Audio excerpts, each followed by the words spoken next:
So hello everyone, big boss Marathi season 5। तर मित्रांनो, आजच्या एपिसोडमध्ये आपला सूरज चव्हाण डायरेक्ट ओपनली बोलला आहे की जिथं अत्याचार होईल तिथं सूरज चव्हाण खंबीर उभा राहील। तर मित्रांनो, त्यानंतर सूरज चव्हाणने दिले बी टीमला हौसला। तर मित्रांनो, त्यामध्ये सूरज चव्हाण बोलला की आपण शांत राहतो, त्याच गोष्टीचा बी ए टीम फायदा घेत आहे। तर मित्रांनो, आता आपण शांत बसायचं नाही। तर मित्रांनो, त्यानंतर सूरज चव्हाण असं पण बोलला बी टीमला की आपल्या टीममधील सर्व सदस्यांना मी सतत सपोर्ट कराल, तुम्ही कधी पण लढा, तुमचा भाऊ तुमच्या पाठीशी उभा राहील। तर मित्रांनो, आणि सूरज भाऊ असा पण बोलला आहे की निक्की सोडून आर्या बिर्या कोणी राहू द्या, डायरेक्ट मी खंबीर उभा राहील तुमच्या पाठीशी।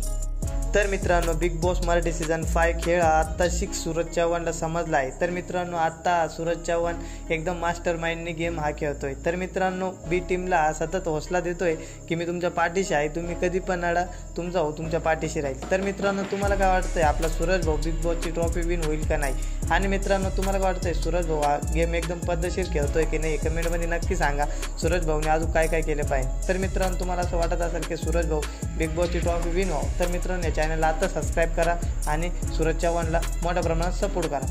Dilalui Salmani Bukit Tinggul Guligab One Day Mataram Jai Maharashtra Check the India Guligab